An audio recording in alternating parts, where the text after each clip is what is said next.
दोस्तों, आज फिर से मेरे सब दोस्तों को राजीव मेहता का नमस्कार। फिर से मिल रहे हैं, सेम टॉपिक, सेम बातचीत, शांति शांति शांति। बहुत से दोस्त पूछते हैं कि आप मनुष्य के अवगुण गिनाते हैं, अच्छा लगता है, हमने कभी उसके बारे में सोचा ही नहीं था। लेकिन फिर भी उन अवगुणों के बिना भी जीना एक अजीब सा लगता है। दोस्तों, बिल्कुल सही कह रहे हैं आप। ये अवगुण हमारा जीवन सा बन गए हैं। इनके बिना जीना ऐसे लगता है जैसे बिना बस्ते के स्कूल जाना, है ना। अब शांति के लिए जो मेरे दोस्तों ने पूछा कि उपाय, तो उपाय मेरे पास नहीं है। मैं कोई पंडित नहीं हूं, डॉक्टर नहीं हूं कि बेफजूल आपको एक मिसगाइड करूं कि शांति के लिए ये कीजिए, शांति के लिए वो कीजिए। कुछ नहीं। शांति, मैंने बार बार बोला, हमारे अंदर है, हमारे भीतर है। हम शांत हो सकते हैं लेकिन शांत होते नहीं। वही जो अपने अवगुणों का बस्ता हम पीछे उठाए रखते हैं। वैसे अगर साधारण भाषा में मैं कहूं तो शांति के लिए अपने को एक तो प्रॉपर नींद लेनी चाहिए, एक अच्छी नींद। फिर अपने आप को स्वच्छ रखना चाहिए, अपने विचारों को पॉजिटिव रखना चाहिए। और सबसे बड़ी बात, अगर शांत रहना है तो अपने को हमेशा बिजी रखना चाहिए। किसी भी काम में हमें उलझा रहना चाहिए। आप मानिए या ना मानिए, अगर आप काम में बिजी हैं, किसी काम को कर रहे हैं, तो आपका दिमाग सिर्फ उस काम में लगता है। शांति मिलती है उसी में। आप नेगेटिव थॉट की तरफ से हट जाते हैं। बेशक पॉजिटिव थॉट आए या ना आए, लेकिन नेगेटिव थॉट जो हैं वो आपके दिमाग में नहीं आएंगे क्योंकि आप काम में बिजी हैं। यही एक आम सा तरीका है शांति पाने का। लेकिन इंसान क्या है, जब भी खाली होता है फिर से अपने अजीबोगरीब थॉट्स में खोने लगता है। अब वो थॉट्स नेगेटिव नहीं होने चाहिए, पॉजिटिव होने चाहिए। और हमारे जो अवगुण हैं उनसे कोसों दूर होना चाहिए। अब ये कोसों दूर होने का मतलब ये है कि हम स्कूल जाएं, जीवन व्यतीत करें, लेकिन बिना अवगुणों के, तो यकीनन शांति हमारे करीब रहेगी। दोस्तों, जैसे कि हम हर बार हमारे अंदर ही छुपे हुए किसी एक अवगुण के बारे में बात करते हैं, तो आज जिस अवगुण के बारे में बात कर रहे हैं वो है जुबान। जुबान एक आम सी चीज है। रोजाना हम बातचीत करते हैं, उसे जुबान ही कहेंगे। हमारा आधार है जीवन का।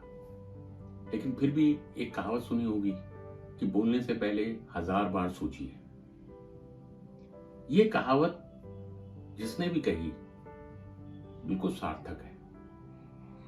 जुबान अगर आपको फायदा देती है तो ये बहुत बड़ा अवगुण भी बन जाती है। जुबान के सहारे ही जीवन चलता है। जुबान के सहारे ही आप किसी को प्रेम बताते हैं कि आप प्रेम करते हैं, या आप किसी को ये बताते हैं कि आप उससे नफरत करते हैं। जुबान ही इस जीवन का मेन आधार है। लेकिन अवगुण भी है। कैसे? आपको मालूम है कुरुक्षेत्र की लड़ाई? कई बार सुना होगा नाम, लेकिन बहुत कम लोग जानते हैं कि पूरी की पूरी लड़ाई जुबान के ऊपर हुई थी। कैसे? पांडवों को इंद्र महाराज ने एक महल बना के दिया जो मायावी महल था, बहुत ही कमाल का। वहां पर अगर आप एंट्री करो तो जहां पानी नजर आता था वो फर्श होता था, जमीन होती थी, और जहां जमीन नजर आती थी वहां पानी होता था। ऐसे महल की जब ओपनिंग करने लगे पांडव, यानी कि उद्घाटन करने लगे, जो इंद्रदेव ने बनाया था, तो तमाम महाराजाओं को बुलाया गया, राजाओं महाराजाओं को न्योता दिया गया, सब आए। दुर्योधन भी उनमें से एक था। जब दुर्योधन आया तो उस मायावी जाल में उलझ सा गया, और जहां उसने जमीन समझी कि जमीन है, वहां था पानी, और गलती से उसका पैर पानी पे चला गया और वो गिर गया। ये चीज द्रौपदी देख रही थी ऊपर से कहीं खड़ी हुई, और वो हंस पड़ी। उसकी हंसी के साथ साथ एक शब्द निकले कि अंधे का बेटा अंधा। बस दुर्योधन को वो शब्द इतने चुभे कि वो जिंदगी भर भुला नहीं पाया। उसने तमाम जाल बिछाए, पांडवों को बुलाया, उनसे जुआ खेला, द्रौपदी को जीता, और कुरुक्षेत्र की लड़ाई तक ये बात पहुंच गई। आप खुद सोचिए, ये नहीं कि द्रौपदी उसमें बची, द्रौपदी भी तपी, उसकी उम्र भी 80 साल की औरत की तरह हो गई। लाखों विधवाएं उस शहर में हो गई। ये सब एक जुबान की वजह से। कितने महापुरुष, कितने फौजी उस लड़ाई में मारे गए, कारण सिर्फ एक जुबान। वो जुबान द्रौपदी की ना होती तो दुर्योधन को कुछ बुरा ना लगता, वो इतना तपता नहीं और कुरुक्षेत्र होता नहीं। जुबान अवगुण कैसा है, कितना बड़ा अवगुण है, इसके बारे में कहानियां भी बहुत प्रचलित हैं। जैसे मैंने अभी आपको महाभारत की कहानी सुनाई, कुरुक्षेत्र की सुनाई। इसी तरह एक राजा था, उसे सुनाई दिया कि उसका एक शहर में रहने वाला व्यक्ति बहुत चतुर है, हर बात का जवाब उसके पास है। उसने उसे बुलाया और बोला, बाहर एक बकरा कटा हुआ पड़ा है, उस बकरे में सबसे अच्छा क्या है वो लेके आओ। वो व्यक्ति बाहर गया और उस बकरे की जुबान लेके वापस आया। अब आप भी सोचेंगे कि जुबान क्यों? जी हां, क्यों कि जुबान सबसे अच्छी भी होती है, मनुष्य का एक अमृत की तरह फायदा करती है। उसने बोला, ये जुबान इसलिए मैं लाया हूं कि अगर ये मीठी हो तो सब कुछ अच्छा होता है। तो बोला, अच्छा फिर जाओ, और जो सबसे गलत चीज है वो लेके आओ। वो फिर गया, फिर जुबान लेके हाथ में आ गया। तो राजा ने बोला कि फिर से तुम जुबान ले आए। बोले, जी, यही जुबान सबसे कड़वी भी होती है। अगर इसका प्रयोग आप गलत तरीके से करेंगे तो इससे बुरा और कुछ भी नहीं। राजा ने सोचा, बात तो ठीक कह रहा है, जुबान अगर मीठी है तो सब कुछ है, अमृत है, और जुबान अगर कड़वी है तो जहर से ज्यादा कड़वी हो सकती है। यही जुबान का एक रूप है, एक अर्थ है, जिसे अगर इंसान समझ जाए तो कभी गलत बोले ही नहीं। आप जब भी बोले, अमृत ही बोले, जहर ना घोले। यही जुबान का एक रस है। तो दोस्तों, आपने समझा कि जुबान हमारी तरक्की और विनाश दोनों पे असर डालती है। तरक्की जुबान से मिलती है, लेकिन समझते लोग कम हैं। लेकिन विनाश जगह जगह अपना हो जाता है। मनुष्य का होता है, रिश्तों का होता है, व्यापार का होता है, नौकरी का होता है, दोस्ती का हो जाता है। जहां भी आपने कड़वी भाषा बोली या गलत भाषा बोली, वहां कब कैसा विनाश होगा ये आप भी नहीं समझ पाते। आप खुद ही सोचिए, हमारे जीवन में, सरल जीवन में जितनी भी लड़ाइयां हैं, घरेलू लड़ाइयां या पड़ोसी से लड़ाइयां या ऑफिस में एक दूसरे कुलीग से लड़ाई, वो सब जुबान पर आधारित है। जुबान की वजह से बहुत ज्यादा कारण बनता है लड़ाई का। यहां तक कि घर में, भाई बहन में, माता पिता में, सास बहू में जुबान की ही लड़ाई होती है। उसने मुझे ये कहा, मैंने ये कहा, उसने ये कह दिया, क्यों कहा? बस यही सवाल सबको खा जाता है। और वहां पर हमारी जो बुद्धि है वो एक ही तरफ लग जाती है कि उसने गलत कहा तो मैं भी गलत कहूंगा या कहूंगी, और इसी में सारे झगड़े सिमट जाते हैं, यहां बढ़ जाते हैं। सोचना यह है कि वो बात जो किसी महापुरुष ने कही कि बोलने से पहले 100 बार सोचो, वो कितनी विशाल है, कितनी महान है, कितनी दूर तक सोच है उसकी, कि बोलने से पहले बार बार सोचो या 1000 बार सोचो कि बोलना क्या है। क्योंकि एक बार आपकी जुबान से कोई बात निकल गई तो समझ लीजिए वो तीर की तरह निकल गई, उसे लौटाया नहीं जा सकता। वो दूसरे को गलत लगेगी या सही लगेगी, ये आप फैसला नहीं कर सकते। बस यहीं से शुरू होती है सारी झगड़े की जड़।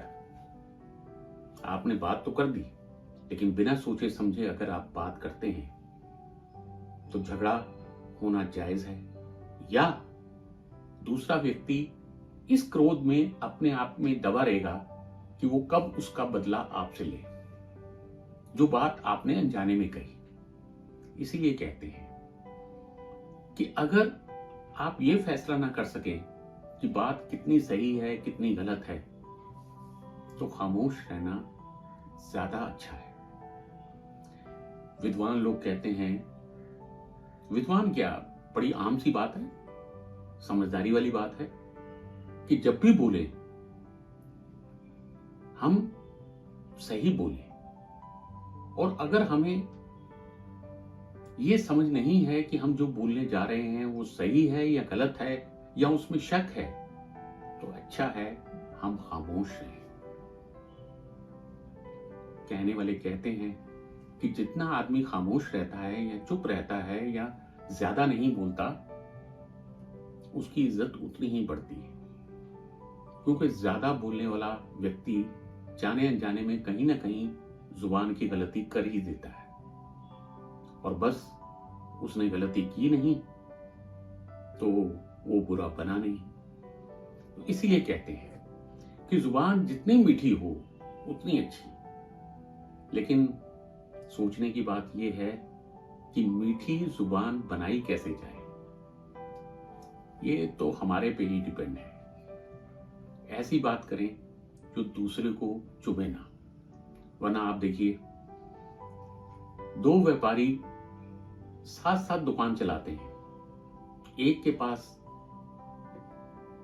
ज्यादा खरीदारी होती है, जबकि दोनों ही एक ही चीज बेच रहे हैं, शायद मान लीजिए साड़ी, लेकिन दूसरे के पास खरीदारी कम होती है। कारण, जहां खरीदारी कम होती है, ये नहीं कि उसके पास साड़ियां कम हैं या उसके पास फैशन की साड़ियां नहीं है, सिर्फ ये है कि उसकी जुबान जरा क्रोधित है। नहीं, वो नहीं है, वो साड़ी मैं नहीं दे सकता, वो नहीं आएगा डिजाइन, वो आउट ऑफ डेट हो गया, ऐसे शब्द खरीदार को एक अजीब सी दुविधा में डाल देते हैं। और वहीं अगर इन शब्दों को बदला जाए, आप कहते हो तो वैसी डिजाइन की साड़ी भी मैं देखता हूँ, बाजार में मिलती है तो मंगवा देता हूँ आपके लिए। जैसा आप कहें, जितनी साड़ियां कहें मैं दिखाता हूं आपको। आप तकलीफ मेरी मत समझिए, आपको जो डिजाइन पसंद आए वो लीजिए। ये भी एक दुकानदार की भाषा है। इस भाषा में मधुरता है और दूसरे में कठोरता है। जब कठोर होगी भाषा तो वो दूसरे को अच्छी नहीं लगेगी। यही जुबान का जादू है और हर जगह ये जादू चलता है।